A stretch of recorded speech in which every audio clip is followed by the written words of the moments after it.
The research vessel Astronomina drifted silently above the dead planet Karos 9, a world shrouded in violent storms and fractured continents.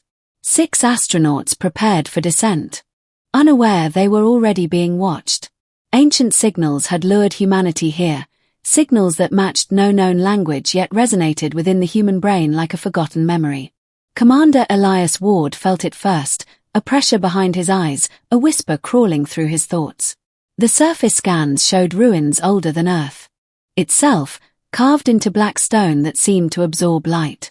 As the crew landed near a colossal alien obelisk, their instruments malfunctioned one by one. The air tasted metallic, heavy with unseen spores. None of them realized the planet was not dead, it was dormant. And it had been waiting for human minds, human flesh, and human fear to awaken the curse buried beneath its soil. Inside the ruins, symbols pulsed faintly, reacting to the astronauts' presence. Dr. Mara Keane theorized the markings were biopsychic, designed to interface with neural patterns. When her glove brushed the wall, the symbols flared crimson, and a shockwave rippled through the chamber. Every crew member collapsed, flooded with visions of ancient wars, devouring shadows, and twisted humanoid shapes screaming in agony.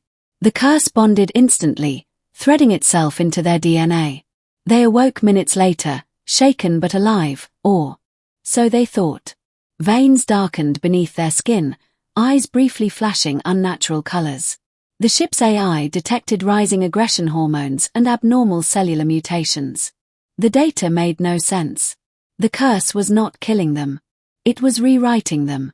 Each astronaut carried a fragment of the planet's ancient predators, sealed away for eons, now reborn within human hosts who had unknowingly become vessels. The transformation began subtly. Lieutenant Harris complained of hearing heartbeats that weren't his own. Engineer Sol felt her bones ache as if being reshaped from the inside. At night cycles aboard the ship, nightmares bled into waking hallucinations. Claws scratched at the walls, though no one admitted doing it. Commander Ward noticed his reflection. Changing, pupils narrowing, teeth sharpening, skin hardening in patches like armor. The curse fed on fear and proximity, accelerating when the crew argued or felt anger. Dr. Keane tried desperately to isolate the pathogen, but there was no virus, no parasite, only ancient alien consciousness encoded into matter itself. When Harris finally lost control, his spine elongated violently, tearing through his suit as his body twisted into a towering, reptilian beast. Panic erupted. Weapons were raised. Blood sprayed across the corridor. Humanity fractured in seconds, replaced by instinct, rage, and monstrous hunger. Harris slaughtered without hesitation, driven by impulses older than stars. His voice distorted into a guttural roar as he crushed Sol against the bulkhead, her screams ending in wet silence. But killing only strengthened the curse. Sol's corpse convulsed, then rose, bones snapping as she transformed into something equally horrific, spider-limbed, eyeless, shrieking with alien fury. The ship became a maze of shadows and gore. Each death triggered another rebirth, faster and more violent than before.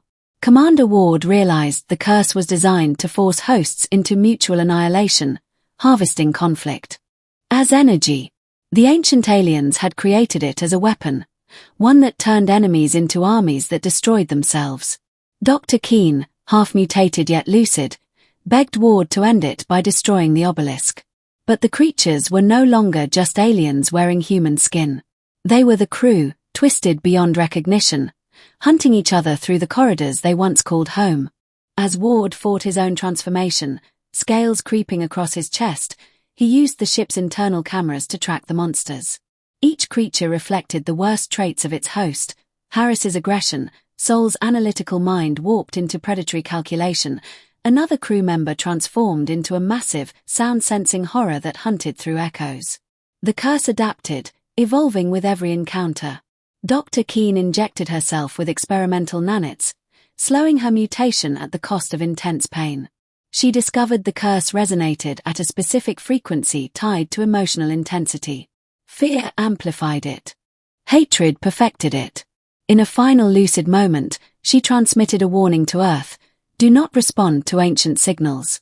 Then she succumbed, her body unfolding into a luminous, angelic-looking abomination with burning eyes. Ward realized survival was impossible. The curse didn't want winners. It wanted extinction through endless transformation and violence. Ward descended back to the planet alone, carrying a fusion charge toward the obelisk. His mind fractured as alien memories flooded him. Galaxies consumed, civilizations erased by the same curse.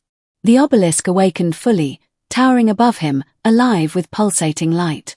It spoke without words, promising power, immortality, dominion. Ward's body was nearly unrecognizable now, wings of bone forming from his back, claws erupting from his hands. Yet a fragment of humanity remained. He armed the charge. Above him, the transformed crew followed, drawn by the curse's call. Monsters clashed in a brutal, chaotic battle around the obelisk, tearing each other apart in a frenzy of claws, teeth, and alien energy. The planet shook as if screaming. Ward looked at what they had become and understood the final cruelty. The curse made monsters believe they were choosing this fate when it had been inevitable from the moment they arrived. The fusion charge detonated in blinding white fire, shattering the obelisk and ripping a crater into the planet's crust. For a moment, the curse faltered. The creatures screamed, not in rage, but in loss, as the alien consciousness binding them began to unravel. Some collapsed into lifeless husks. Others reverted partially, human faces emerging from monstrous forms, eyes filled with terror and regret. Ward felt his own body destabilizing, flesh oscillating between man and monster. The planet's storms intensified, energy spiraling skyward as the ancient weapon died. But the curse did not vanish entirely. Fragments escaped into orbit, embedding themselves within debris and signals radiating into space. As Ward fell to his knees, dying, he realized the truth. Destruction only weakened the curse, it never truly erased it. Ancient weapons were designed with one rule: survival through propagation. And somewhere, someone would eventually hear the signal again. Days later, a rescue probe from Earth arrived, detecting faint life signs. It found only ruins, wreckage, and distorted recordings of monstrous silhouettes tearing each other apart. The official report labeled Caros 9 a hazardous anomaly, quarantined indefinitely. Yet deep within the probe systems, corrupted data pulsed with alien code.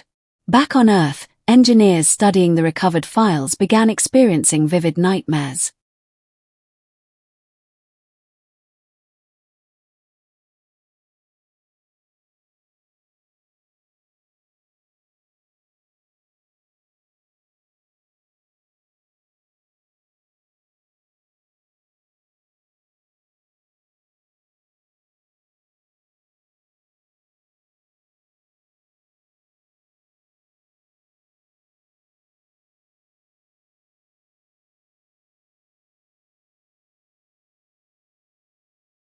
Years passed.